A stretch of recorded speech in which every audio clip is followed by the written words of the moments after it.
삼손에 관한 말씀을 들을 때는 삼손 그 자체로 보이는 기생집에 들어가고 또 딥나이 여인에게 들어가고 또 술을 마시고 연약한 부분이 있는 그 상태에만 초점을 맞추면 우리가 성경을 통한 하나님의 그 완벽한 뜻을 깨닫기는 한계가 있습니다. 그냥 도덕적이고 윤리적인 형태의 수준. 근데 성경은 구약과 또 신약, 구약은 오실 예수님에 대해서 예고를 하고 있습니다. 오실 예수님. 그래서 오실 예수님에 대해서니까 우선 율법을 주신 거고요. 근데 율법을 주었는데 율법을 우리가 다 못 지키지 않습니까? 그 정죄감이 있습니다. 그 한계를 경험하게, 율법을 주기는 주셨는데 율법을 우리가 다 못 지키니까 사람이 실망하고 그냥 막 살아버려야 되겠다. 그냥 한계성, 정죄감을 느끼게 되는데 율법을 통해서 우리가 율법을 못 지켜내는구나. 그걸 깨달을 수가 있고 우리 인간의 한계를 경험함으로 그때 하나님께서는 누구를 주시는가 하면 예수님을 제시해 주시죠. 그 성경 속에 있는 수많은 인물들, 아브라함 또 다윗도 성군 다윗이지만 정말 저런 사람이 왕이 되면 좋겠다 싶은데 결국은 죽고 그 성군에게도 연약한 부분이 있었습니다. 그 여인을 이렇게 가로채고 또 강간하고 또 그의 남편을 죽이는 또 거짓말하는 그 하나님의 사람이었던 다윗에게도 그러니까 실망도 있지만도 인간의 유한함과 한계를 경험하게 되죠. 그래서 삼손도 마찬가지입니다. 여호와의 영을 받았고 능력을 받았지만 연약한 부분이 있는데 근데 이런 연약한 부분에 대해서 우리가 이거 조심해야 되겠다. 이런 것을 깨닫는 것은 참 필요한 것이고요.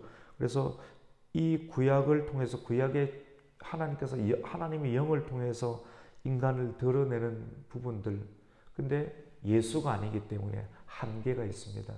그래서 이런 부분이 있고 궁극적으로 구약을 통해서 누구를 예표하고 계시하는가 하면 예수 그리스도 예수님하고 비슷한데 예수님이 아니죠. 그래서 하나님이 영을 주셨고 예수님이 아니시죠. 그래서 구속사적인 그런 설교가 있어야 된다라고 이렇게 말씀을 했습니다. 그래서 삼손 설교를 우리가 하면서 이런 것 좀 조심하십시다.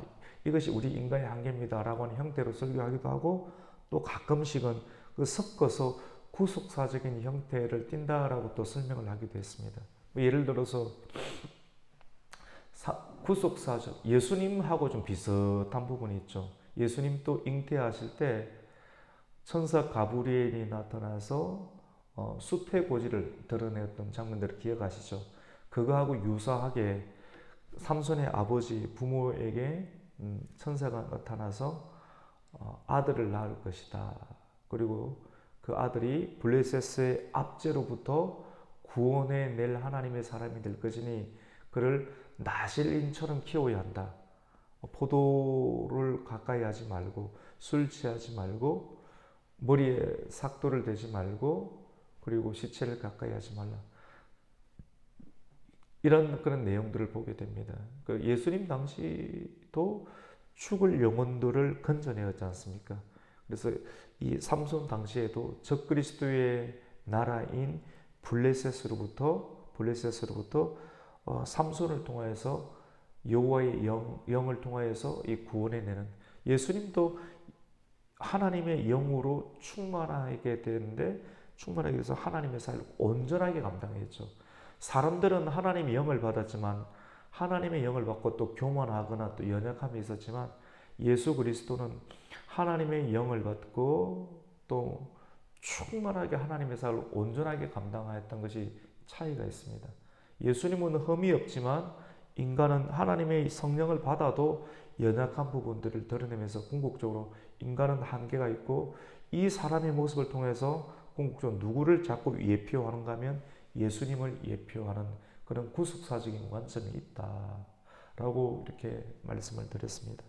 오늘 이 본문의 내용은 그리고 또 죽는 장면도 비슷하죠. 예수님은 십자가에 죽고 오늘 삼손이 죽게 되는데 블레셋의 그 다곤 신전 안에서 제주를 부리면서 두 기둥 사이에서 함께 죽고 많은 이스라엘 그 삼손이 실제적으로 활동을 할 때보다 두 눈이 뽑히고 결박이 되었을 때 죽으려고 했을 때 그때 죽인 사람이 활동을 할 때보다 더 많이 죽었다라고 성경은 나오거든요. 오늘 본문에. 그래서 활동할 때는 어떻게 죽었습니까? 여러분 한번 생각해 보세요. 맨 처음에 딥난의 여인 집에 들어가서 수수께끼를 냈지 않습니까?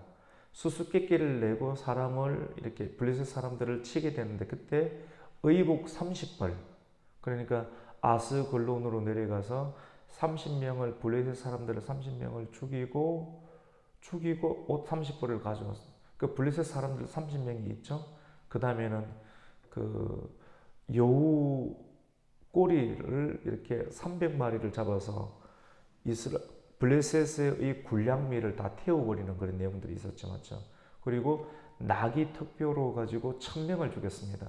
그러니까 삼손이 활동할 때의 그런 블레셋에 피해를 준 내용은 1000명을 죽였고 또 여우꼬리 묶어서 군량미를 이렇게 불태운 내용들 그리고 30명 그 성경에 기록되지 않았지만 조금 더 잇따라 가면 아무리 많이 해도 1500명을 넘지를 못했습니다. 근데 오늘 삼손이 죽을 때 죽인 내용들은 훨씬 더 많죠. 우리 오늘 30절 말씀을 한번 읽어보겠습니다. 30절을 한번 읽습니다. 시작. 삼손이 이르되 블레셋 사람과 함께 죽기를 원하노라 하고 힘을 다하여 몸을 굽히매 그 집이 곧 무너져 그 안에 있는 모든 방백들과 온 백성에게 덮이니 삼손이 죽을 때 죽인 자가 살았을 때 죽인 자보다 더욱 많았더라. 죽을 때 죽인 자가 27절에 보면 3,000명 가량이 되었다라고 기록되잖아요. 그러니까 활동할 때 1,500 아무리 많이 죽여도 1,500명 정도 성가가 있었지만 마지막에 회개하고 그 삼손이 죽음을 통해서 죽었던 사람들이 3,000명 정도가 되는 것을 이렇게 보게 됩니다. 오늘 본문의 내용에 삼손이 드디어 들릴라에게 푹 빠지게 되죠. 지금 방금 전까지는 구속사적인 내용들을 마지막으로 정리를 했고 하나씩 따져 들어가게 보게 된 상황들을 우리가 보게 되면 삼손이 들릴라에게 푹 빠졌습니다. 하나님의 사람이 세상에 빠지고 또 남성이다 보니까 빠지기 쉬운 것이 사람이잖아요. 여성은 남성에 빠지기 쉽고 또 남성도 여성에 빠지기 쉬운데 하나님이 허락한 사람에게 빠지는 것, 예를 들어서 남편이 아내를 끝까지 사랑하는 건 아무 문제가 안 됩니다.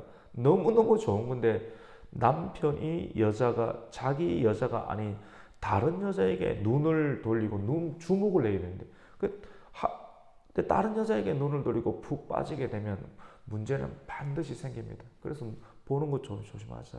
안목의 정욕. 여성도 마찬가지입니다. 자기 남편에게만 봐야 돼요. 자기 하나님을 남편에게 집중을 못하는 것은 딱 한 가지입니다. 신앙이 흐트러지면 딴 데 쳐다봅니다. 남성이든 여성이든 하나님께 온전히 붙잡혀야 돼요.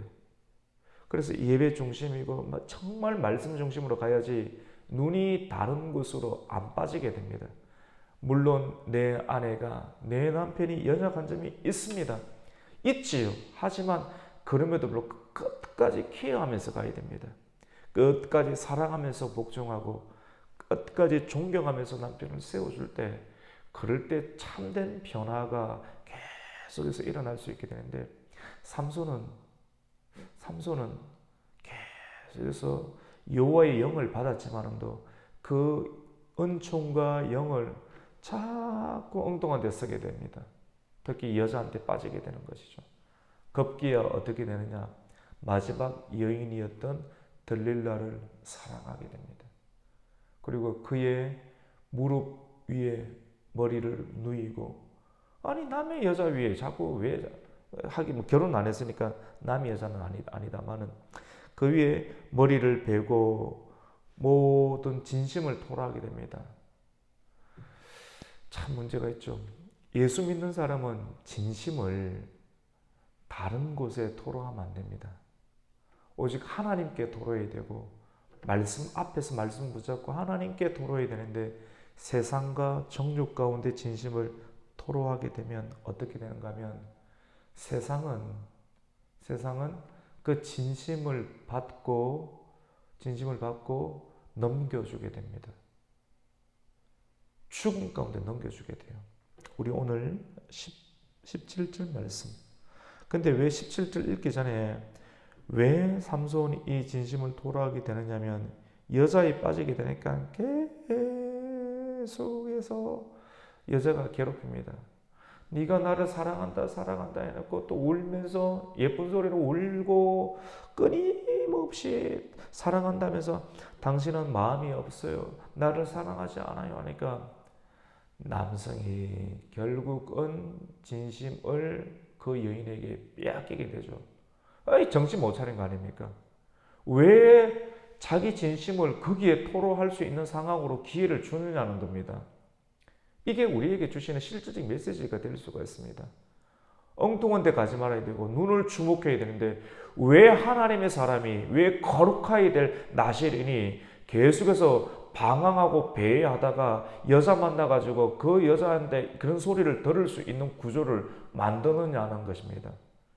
애초부터 거기서부터 문제가 생기니까 이 여인에게 사랑하지 않는다 계속 재촉하게 되니까 삼손이 죽을 지경에 여자한테 잘못 빠지면 죽습니다. 마음이 번뇌가 일어나서 죽을 지경에 일어납니다. 오늘 말씀 굉장히 의미가 있는데 15절 16절을 같이 읽겠습니다. 시작. 들릴라가 삼손에게 이르되 당신의 마음이 내게 있지 아니하면서 당신이 어찌 나를 사랑한다 하느냐.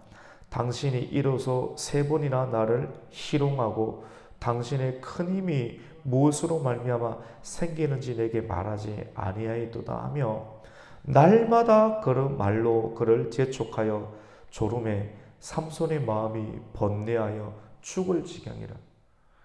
아니 예수님 사역하다가 죽으면 그거는 괜찮은 죽음 아닙니까?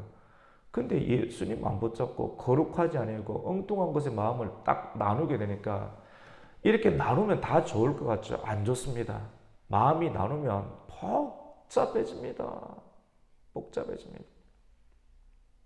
여자가 많으면 복잡해집니다. 여자가 많다는 오늘날로 신앙적으로 하면 하나님만 섬겨야 돼요. 세상하고 하나님 같이 섬기려 하면 진짜 가랭이 째집니다. 너무너무 힘듭니다. 하나님만 붙잡고 초일간 나가면 문제가 조금 고생은 하더라도 평안한 잠을 잘 수 있고 평안한 밤을 보낼 수 있는데 하나님 위에 다른 것 이렇게 해놓으면 밤마다 고뇌고 일어나서도 또 고뇌가 되는 겁니다. 그래서 우리의 선택을 참 잘해야 되는 것이죠. 결국 삼손은 여자에게 진심을 드러내게 됩니다. 하나님한테 드러내야지. 좋은 것도 슬픈 것도 하나님 앞에만 가서 착 진심 드러내면 그 사람은 안 무너집니다. 근데 삼손이 그 반드시 지켜내야 될 거룩, 진심을 세상에게 드러낼 때 삼손은 그때부터 세상의 노예가 됩니다. 우리 17절 말씀 한번 읽습니다.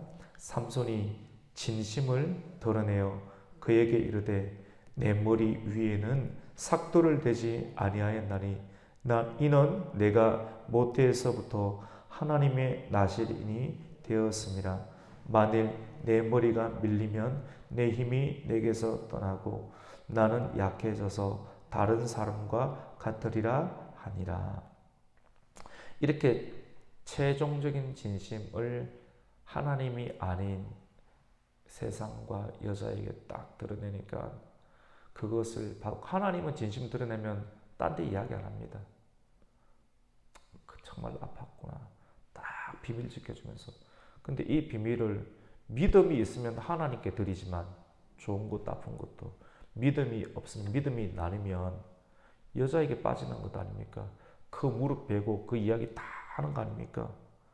그러다가 결국은 죽습니다. 우리 19절을 한번 읽겠습니다. 시작. 들릴라가 삼손에게 자기 무릎을 베게 자게 하고 사람을 불러 그의 머리털 7가닥을 밀고 괴롭게 하여 본즉 그의 힘이 없어졌더라. 착각 속에 빠지는 겁니다. 무릎 위에 베고 아이고 삼손씨 이라니까 좋죠. 정신 차려야 됩니다. 남성들도 정신 차려야 되고 여성들도 정신 차려야 됩니다. 그렇게 해주는 사람이 위로자가 아닙니다. 그것을 속 빼먹고 잠들 때 죽여버릴 뿐입니다. 지 죽는지도 모르고 그래 빠져가 있는 겁니다. 가장 중요한 그렇게 잠들죠. 무릎에 베어서 머리 사람 딱 불러가지고 그 힘의 근원을 다 빼앗는 거예요. 오늘 메시지는 굉장히 중요한 메시지입니다.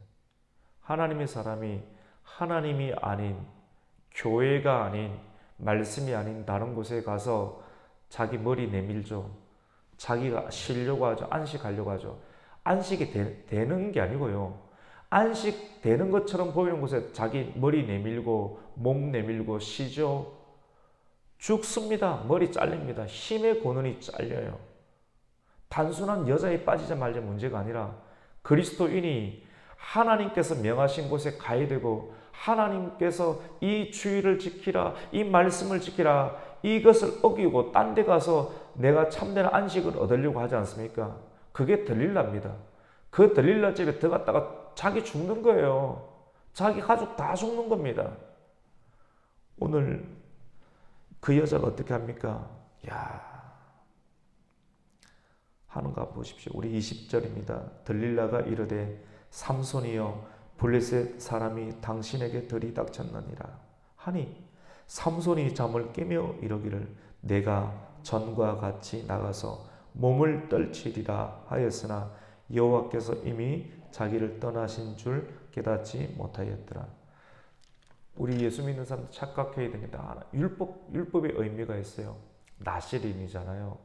3가지 조심하라고 했지 않습니까? 3가지. 포도주 가까이 하지 말라. 딥나의 여인과 결혼해서 밤새도록 7일 동안 포도주 마시면서 수수께끼 하나님의 은혜를 갖다가 팔아먹습니다. 말씀 나눕니다. 그게 말씀 나누는 겁니까? 신앙을 지켜야 되는데 타협한 것 아닙니까? 술 가까이 해버렸죠? 계속해서 시체 가까이 합니다. 사자에서 새 할줄에서 이것이 하나님 말씀과 저촉되는 줄 알면서도 계속 가까이. 그래도 하나님 은혜를 주시니까 힘을 주셔서 이렇게 해도 된다라고 착각하는 겁니다. 아닙니다. 말씀과 율법을 어기면서 계속 해도 하나님께서 봐주시고 밀어주시고 월급 주시고 잘해주시고 건강 주니까 이거 이래도 되는가 보다 하다가 여러분 그게 하나님 은혜가 아닙니다. 마지막 단계 우리 분명하게 하나님께 받은 것이 있습니다. 머리에 삭도를 대지 말라. 힘의 근원이 여기 있다. 이 머리 아무 때나 누이지 말라는 것 아닙니까? 머리 위에 영적으로 하나님이 있다는 것도 있고 이 머리 아무 때나 세상이나 여자 무릎 위에 머리 올려놓지 마라 이것 아닙니까? 올려놓다가 머리 잘리는 것 아닙니까? 힘의 근원이 이것 하니까 이것 하고 나서도 또 삼손 블레셋 사람들이 왔어요 하면 또 다시 일어나서 내가 예수 이름으로 무찌르리라. 예수 이름 한번 사용해 보십시오. 능력이 나타나는가? 안 나타난다니까요. 기도해 보십시오. 기도의 능력이 나타나는가? 안 나타납니다. 말씀을 선포해 보십시오. 주님의 영감이 있는가? 없습니다.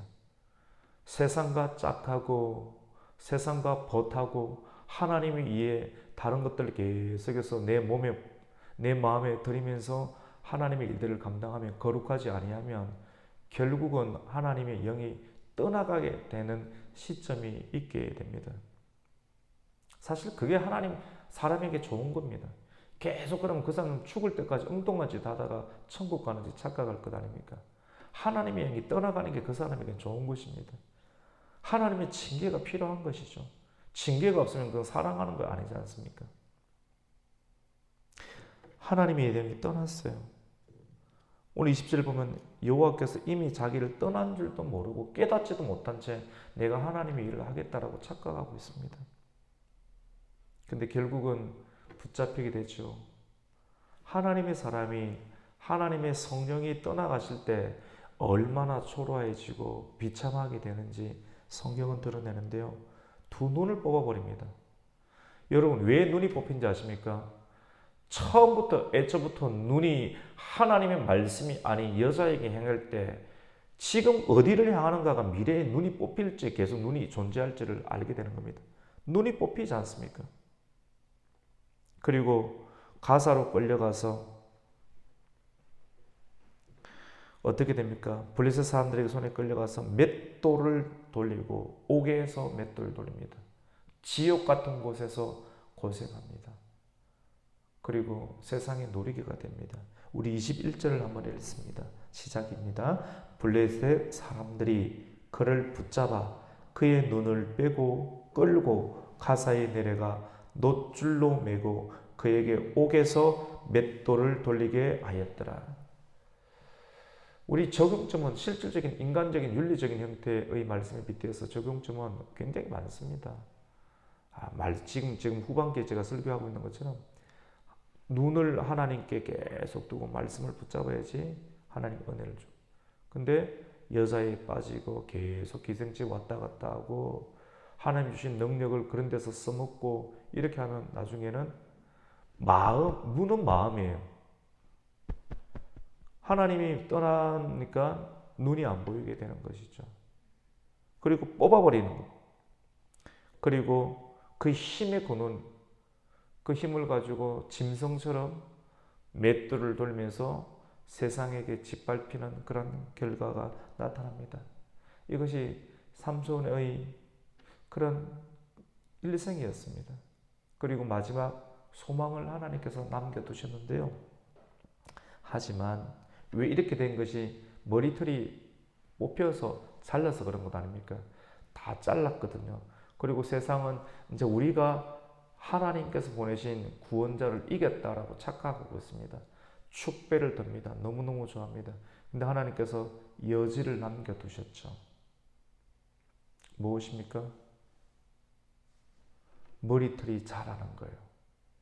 다윗이 죄를 지어서 결국 그의 집안에 칼이 거치지 않는다는 나단의 예언이 성취가 되어서 압살롬이 반란을 일으켰을 때 맨발로 도망가고 울면서 도망가고 조롱받으면서 도망가게 되었는데 남겨두었던 사람들이 있죠. 사독과 아비아달 그리고 하나님의 말씀이 그 안에 있죠. 법궤가.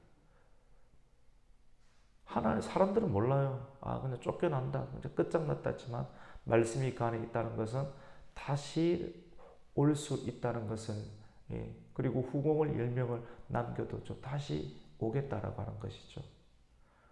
그 여지가 있는 겁니다. 말씀에 여지가 있습니다.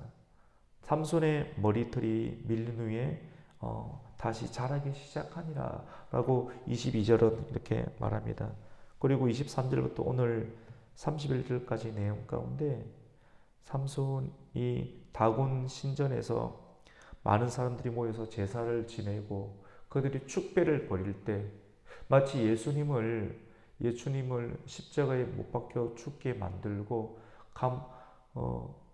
감옥과 같은 무덤 안에 가두어 놓았을 때 사람들은 얼마나 축배를 많이 했겠습니까? 하늘에서 사단이 축배를 벌이고 하늘의 군대에 속한 어둠의 군대에 속한 대제사장과 종교 지도자들이 축배를 벌이면서 우리가 더 이상 고민할 것들이 사라졌다라고 축배를 벌일 때 하나님의 아들은 무덤을 깨고 일어나서 놀라운 역사를 일으켰지 않습니까? 근데 그런 예표적인 상황들이 나타나게 됩니다. 세상은 이렇게 하죠. 우리의 마음이 즐거울 때 삼손을 불러다가 우리를 위하여 제주를 부리게 하자 해서 옥에서 데리고 나와서 삼손을 불러서 제주를 부르게 합니다. 근데 그때 삼손은 인생의 마지막 전환기를 가지게 됩니다. 터닝 포인트, 회개죠. 내가 지금까지는 하나님의 영을 받고 낭비하는 인생을 살았지만 하나님 나에게 다시 기회를 주시면, 내가 마지막 나에게 기회를 주시면 이 모든 힘으로 하나님께서 내게 맡기신 나시린의 규례의 클라이막스, 최고 지점을, 하나님의 백성들을 구원해내는 일들 가운데 내 목숨을 드리면서, 내 목숨을 드리고 내가 죽으면서 이스라엘을 이 블레셋의 손에서 구원하는 하나님의 마지막 사명을 이루고 싶습니다. 이런 기도를 올리게 되죠. 우리 28절 말씀을 한번 읽겠습니다. 시작. 삼손이 여호와께 부르짖어 이르되 주 여호와여 구하옵나니 나를 생각하옵소서. 하나님이여 구하옵나니 이번만 나를 강하게 하사 나의 두 눈을 뺀 블레셋 사람에게 원수를 단번에 갚게 하옵소서 하고, 이렇게 하나님께 기도했을 때 하나님은 그에게 힘을 주어서, 그러니까 이게 해석을 어떻게 하는가에 따라 전혀 다른 거거든요. 이게 지금 제가 또 하는 것은 맨 끝에는 또 구속사직을 쓸 겁니다. 비난적 형태들보다는, 윤리적 형태들보다는 예수님의 모습들을 예표하는 형태로 지금 또 설교를 하고 있는 거예요. 마지막에 거기서 기둥을, 왼손으로 한쪽 기둥, 오른손은 오른쪽 기둥. 여러분, 기둥에 많은 사람들이 신전 위에서 먹어서 축배, 포도주 마시며 축배하면서 저 삼손 짐승처럼 돌리는 거 봐라. 우리의 신이 여호와를 이겼다. 우리의 신이 구원자를 이겼다. 우리 고민할 것이 없다. 허허허 웃으면서 축배할 때 하나님 나에게 은혜를 주세요. 내가 마지막으로 힘을 해서 하나님의 구원의 역할을 감당하고 싶으면 일단 힘이 확 있어서 마지막 그 우상 숭배의 그 두 기둥을 끌어안고 죽입니다. 자기가 죽습니다. 구약의 십자가처럼 보이는 그 기둥, 우상의 틀을 무너뜨리는 그것을, 저주의 틀을 죽고, 그 위에 있는 많은 사람들이 어떻게 됩니까? 죽게 되었을 때 이스라엘 백성들을 이 블레셋, 적그리스도와 같은 블레셋의 압제의 손에서 구원해내는 하나님의 섭리가 이루어지는 장면들을 성경은 우리에게 드러내고 있습니다. 오늘 이 말씀을 통해서 여러 가지 내용들을 우리 함께 나누는데, 우리가 찬송가 301장을 불렀잖아요. 지금까지 지내온 것 하나님의 은혜인데, 앞으로 우리가 살아온 날보다 또 남은 날들을 계수해야 할 실제적인 입장 가운데 있습니다. 크기가 조금 다를 뿐입니다. 어떤 사람은 100세까지 산다고 봤을 때 남은 날이 얼마 남지 않았고, 조금 뒤늦게 태어난 사람은 조금 더 있는 것밖에 없는데, 가는 날은 온 숫자, 온 시점과 다를 수가 있지 않습니까? 하나님 부르시면 거꾸로 갈 수도 있는 어떤 상황이기도 한데, 우리가 마지막 인생의 죽음을 어떻게 보내야 되는가? 우상을 무너뜨리는 일들.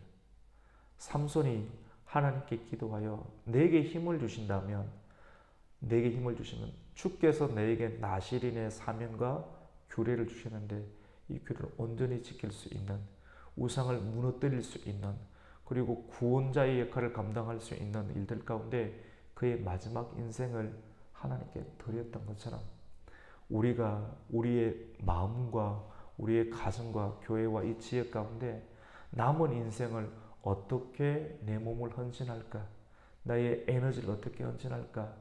삼손이 선택하였던 그 기도처럼 우리도 우리의 가정과 우리의 이 땅 가운데 무너뜨려야 될 우상의 두 기둥들을 무너뜨리면서, 오늘 이 메시지입니다.